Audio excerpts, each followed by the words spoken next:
আল্লাহ পাক রব্বুল আলামিন কুরআনুল কারীমের ভিতরে কোন পাপের কোন শাস্তি, কোন গুনাহের কোন প্রায়শ্চিত্ত সব কিছু উল্লেখ করে দিয়েছেন।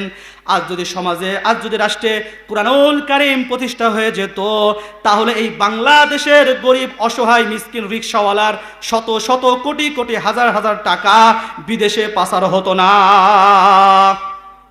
আজ যদি কোরআনের কাজ কায়েম থাকতো, আজ যদি সুদ ঘুষের বিচার রাষ্ট্রীয়ভাবে পরিচালনা করা হতো, আজ যদি ধর্ষণের বিচার করা হতো, আজ যদি চোরের হাত কেটে দেওয়া হতো, আমার তো মনে হয় না কালকে থেকে আর একটা চোরও খুঁজে পাওয়া যাবে না। আমার আল্লাহ পাক রব্বুল আলামিন বলেন, আস-সারিকু ওয়াস-সারিকাতু ফাকতাউ আইদিয়াহুমা, চোর পুরুষ কিংবা মহিলা হোক, তাদের উভয়েরই তোমরা হাত কেটে দাও। এই কথা কার?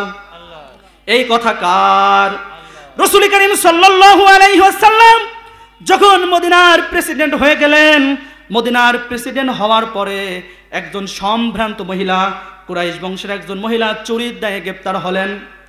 রাসূল করিম সাল্লাল্লাহু আলাইহি ওয়াসাল্লাম তার হাত কেটে দেওয়ার সিদ্ধান্ত নিলেন, কিন্তু কিছু সাহাবীরা কানাঘোষা শুরু করলেন, এই মহিলার যদি হাত কেটে দেওয়া হয় তাহলে মদিনায় বিশৃঙ্খলা তৈরি হয়ে যাবে।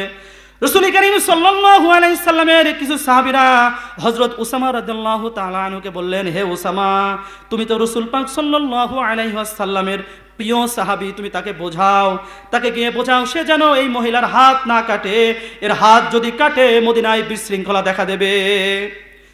যখন রাসূল পাক সাল্লাল্লাহু আলাইহি ওয়াসাল্লামের কাছে উসামা রাদিয়াল্লাহু তাআলা আনহু গিয়ে সাহাবীদের উদ্বেগের কথা বললেন, বিপদ আশঙ্কার কথা বললেন, তখন রাসূল পাক সাল্লাল্লাহু আলাইহি সাল্লাম রাগান্বিত হয়ে গেলেন, বলেন, হে উসামা, তুমি আমাকে কোন কাজটি নিষেধ করার জন্য বলছো?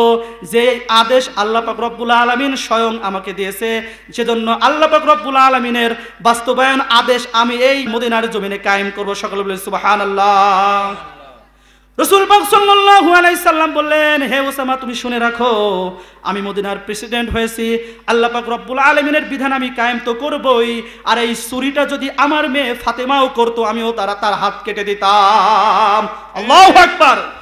সেজন্য আল্লাহ পাক রব্বুল আলামিনের রাত যদি এই দেশে কায়েম হয়ে যায়, সে যত সম্ভ্রান্ত লোকই হোক না কেন, সে যত দামি লোক না হোক না কেন, সে এমপি হোক না কেন, মন্ত্রী হোক না কেন, ম্যাজিস্ট্রেট হোক না কেন, সে যদি চুরি করে, সে যদি দুর্নীতি করে, সে যদি জিনা ব্যভিচার করে, কোরআনের রাজ কায়েম থাকলে তার সঠিক বিচার হবেই হবে।